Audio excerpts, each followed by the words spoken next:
Hello, come to the course on biostatistics and design of experiments. Today we will talk more about the F test. Yesterday I introduced what is the F test and how useful it is. So we look at some more problems on this F test. So F test, what does it do? The H naught, that is the null hypothesis is the standard deviation of population 1 is equal to standard deviation of population 2, that is sigma 1 square is equal to sigma 2 square. Okay. So the alternate hypothesis could be the standard deviations are not equal, or standard deviation of population 1 is greater, or standard deviation of population 2 is less than that of 1, and so on actually. So here we calculate something called a F ratio.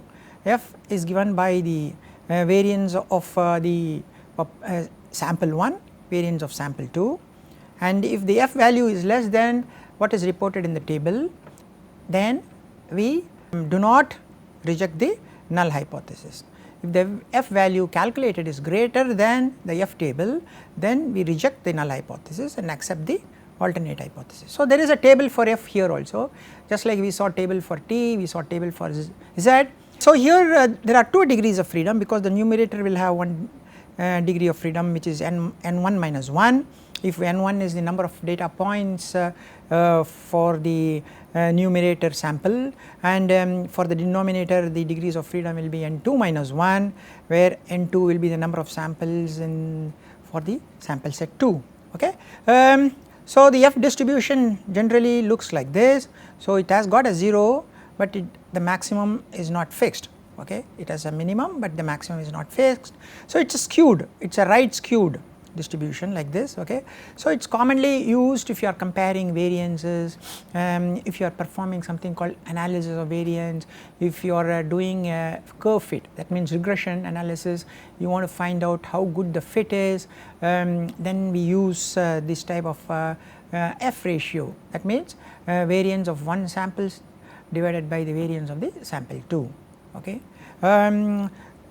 So generally the hypothesis, as I said, null hypothesis is the variances are equal actually. Okay. That is what is F distribution is all about, and I said there is a table I showed you in the previous class also. So for the numerator you have like this along the column degrees of freedom, and then for the denominator you have along the rows degrees of freedom.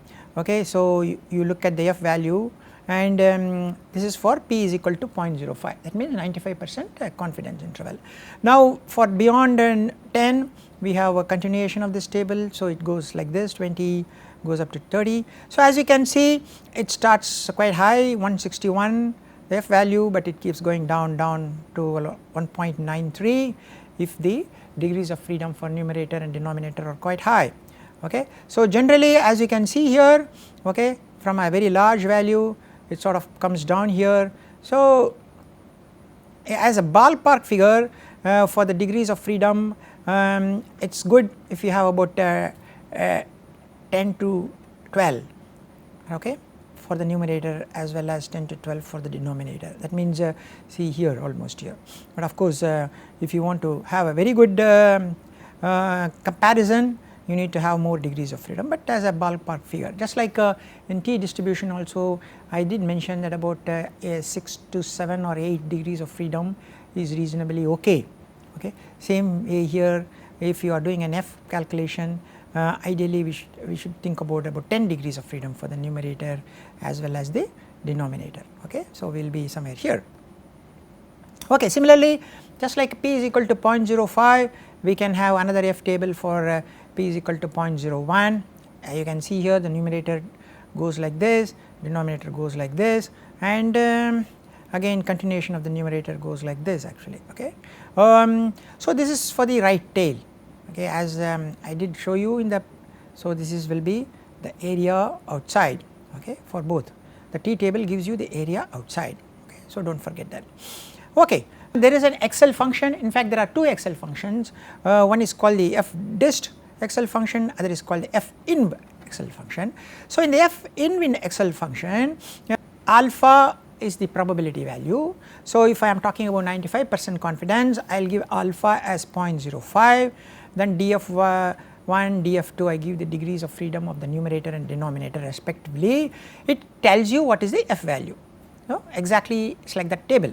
Okay. So, given the alpha, that is 0.05 or 0.01, given the df1 and df2, it tells you what is the f value, exactly like the table. Whereas, if you look at the f dist, okay, the f dist, okay, here it gives you the probability, that means it gives you the p value.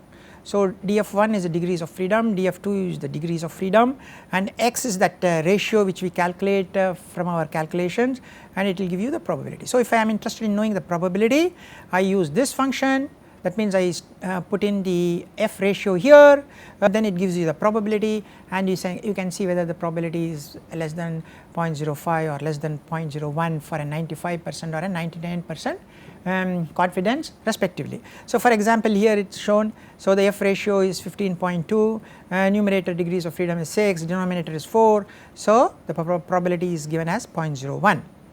Okay. So, f in is exactly like the table, given the probability alpha, it gives you the f value like 0.01, it gives you the 15.2 as the f ratio. So, we can use both these functions. Okay. And similarly, the GraphPad software also has the option of calculating the probability, okay, I showed you last time. Okay. Let us look at another problem. During clinical trials, as you know, clinical trials are carried out on human volunteers. It could be a multi-centric, with different locations, different labs, it can even go in different continents also. Okay. So, sometimes samples are sent to 2 or 3 different labs and cross checked to see whether the results are consistent. When you say consistent, that means the variances are minimal, that means can I say there is no difference between the variance from lab 1 to lab 2, so that I can be confident that irrespective of where I send my sample, I will get good results, or is there a difference in the variance in lab 1 and lab 2. I can use this type of f test for comparing instruments also. I take the same set of samples and then I inject in 2 different instruments, and I can get variance for instrument 1, variance for instrument 2, calculate f ratio, and then I can tell is there a statistically significant difference or there is no statistically significant difference. Okay, let us come back to our problem. So, during clinical trials, 9 blood samples were tested in 2 different labs located in 2 different parts of the world. This is very common actually, because the clinical trials are sometimes done in different continents, maybe Americas, maybe Europes, maybe Asias, Africas and so on. So, you want to be sure whether the results you get, because some of these samples, blood samples for example, are analyzed using high pressure liquid chromatography. So, you want to know the samples analyzed in say Asian lab are consistent or similar to the samples analyzed in European or an American lab. So, this is a typical study. So, same 9 blood samples, they were tested in 2 different labs located in 2 different parts of the world.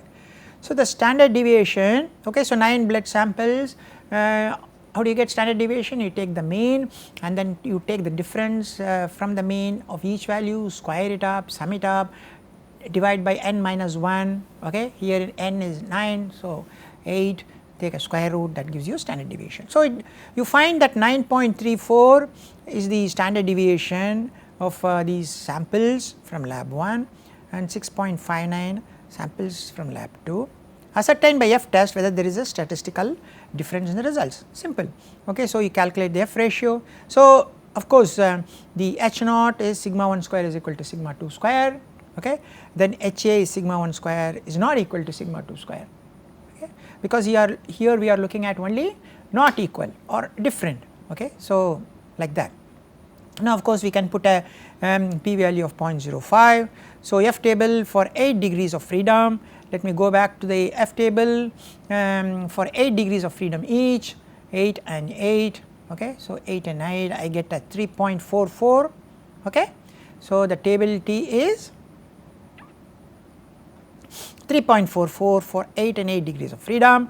When I take 9.34 square divided by 6.59 square, I get 2.01. So, obviously, the f calculated is less than the f table. So, there is no reason to reject the null hypothesis. So, we need to accept the null hypothesis. That means there is no statistical significant difference between the two labs, results from both the labs. Okay, so we can use the same thing using the Excel, like I said we can use any one of them. Okay, so let us use fdist and fin. Okay.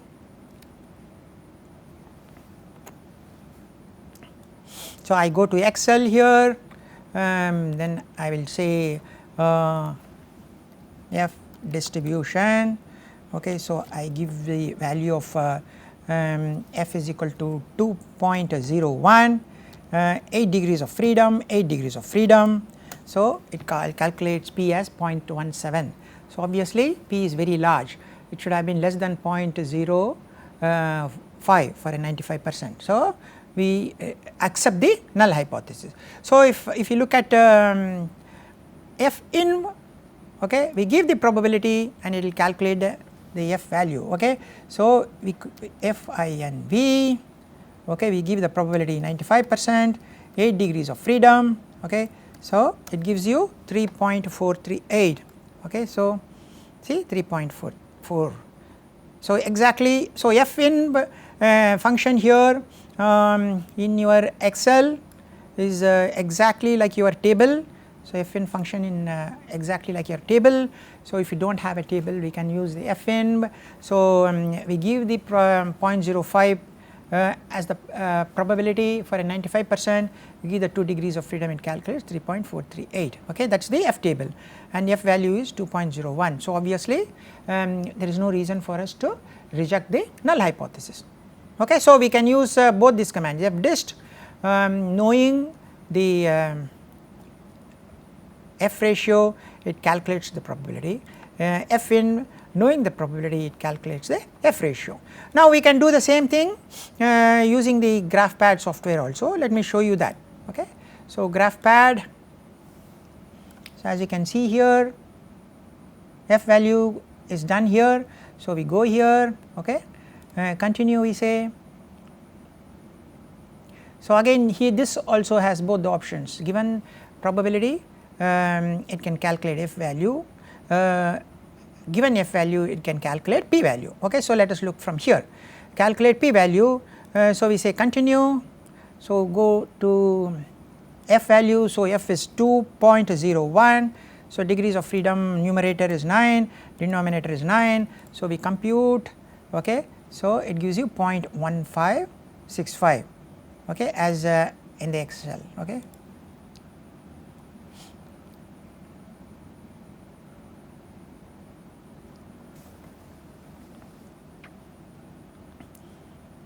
Okay, or we can use this, given from the probability it will calculate, from the probability it will calculate your f value. So 0.05, 8 degrees of freedom, 8 degrees of freedom, compute f. Okay, here you can see f is equal to 3.44. So again if you look here 3.4. Okay, so we see in both the cases we can get both these using these two different commands that is available. So here from the probability, that means I give 0.05, it will give me the f value, that means exactly the table, that is f in, whereas here given the ratio it will give you the probability. Okay, that is that f test command, that is that okay, fdist command actually. Okay, whereas in our calculations, okay, what we do is in our calculations we calculate f value and then we go to the table, 8, degrees of freedom for a p is equal to 0.05, we get 3.44. So there is no reason for us to reject the null hypothesis. Okay, so I taught you so many different approaches by which we can calculate the f distribution. So just numerically with the help of a table we can do this, or we can use the Excel function f in and f okay, fdist functions are there, or we can use the GraphPad software also there. Okay, so both can be done. Okay, now let us look at something much more advanced, it is extremely useful, that is called the ANOVA, analysis of variance. ANOVA also makes use of these F test basically. Okay. So, it also calculates some variance divided by some other variance, okay. And then it looks at the F table and either accepts the null hypothesis or rejects the null hypothesis. So, ANOVA is extremely useful in that way. We can use it for comparing a large number of sample sets, whereas if I have only two sample sets, I can use 2 sample t-test, but 2 sample t-test compares means, okay. I can use an ANOVA which compares variances using the F test, but the main advantage is if I have many samples in one shot, I can use the analysis of variance and I can compare and see whether there are differences in the variances of each of these population or not, okay. So, there is something called one-way ANOVA, two-way ANOVA, three-way ANOVA and so on actually, okay. So, suppose if I am comparing 4 or 5 drugs for diabetics, then that is called a one-way ANOVA. That means I am comparing only drugs, okay. So, I will see variations in the performance of each of the drug. But suppose I am comparing not only say drug A, B, C, but I am also comparing between male and female. I want to know how the drugs perform between male and female. So, I have drug as one set of group, and I also have the gender as another set of the group, because you can always have a drug performing differently on a male and differently on a female. There are many examples where drugs perform very well on male, it does not perform very well on female. So, we can have 2 sets of groups here, right. I can group them based on drugs A, B, C, or I can group them based on the gender male and female. So, that is called a two-way ANOVA.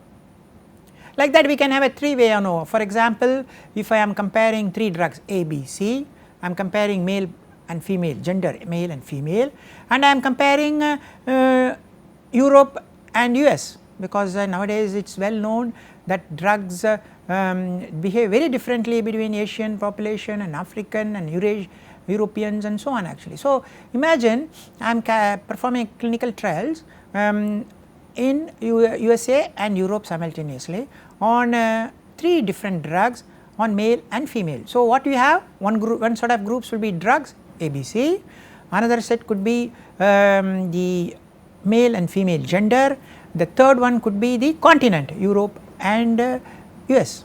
So, we have a 3-way ANOVA. So, like that we can have multi way ANOVA also, one-way ANOVA, two-way ANOVA, three-way ANOVA, right. So, we are going to look at each one of them slightly in more detail. So, here also we perform a F test, that means we divide one variance by another variance. So, what are the variances we divide by? So, in a one-way ANOVA, so for example, suppose there is a drug A, B, C we are comparing.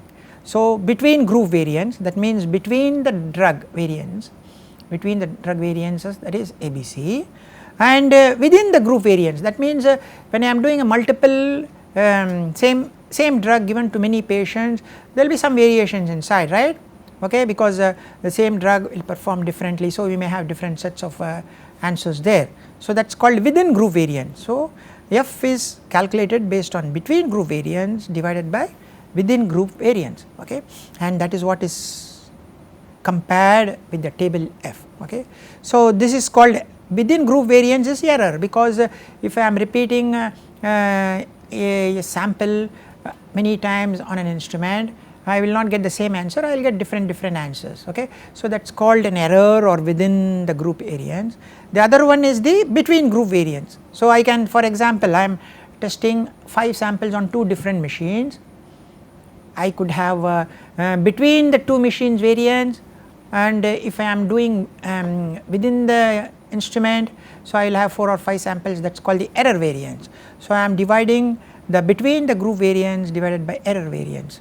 So, if the error variance is small, I will get a large F value, that means I will be able to differentiate between say drugs, or I will be able to differentiate between instruments. So, I can use it for operators also. Suppose I am giving the previous problem, like I give 5 drugs to 2 operators and ask them to analyze and then the results. So, there will be a between group, that means between the two operators, and within group is more like error, whatever operator 1 does within is like an error variance or within group variance. So, I divide the between group with the within group, and if I get a large f value, then I will be able to reject the null hypothesis.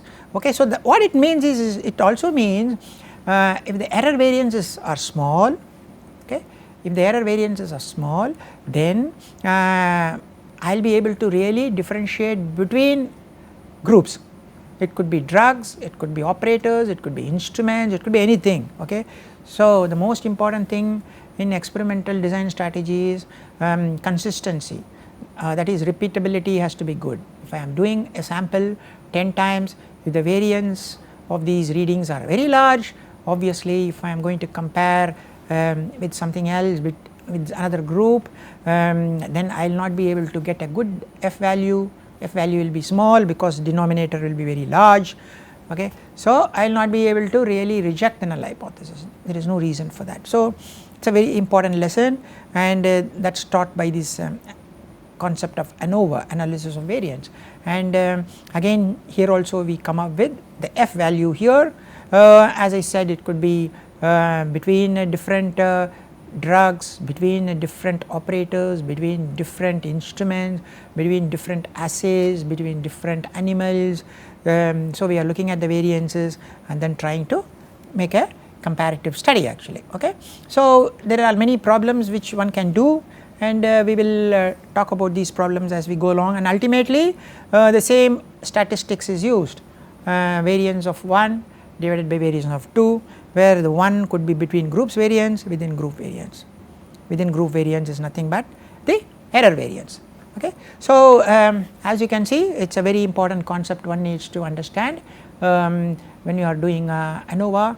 ANOVA is very powerful because, as I said, you can use it for one group like drugs, comparison of drugs, or it can be two different groups, comparison of drugs as well as on different genders, male or female.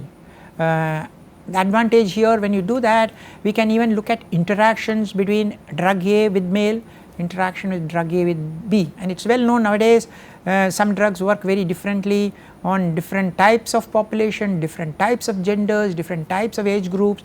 So, that interactions can be well studied using this concept of ANOVA, and we are going to look at in more detail as we go along in the next few classes. Okay. Thank you very much for your time.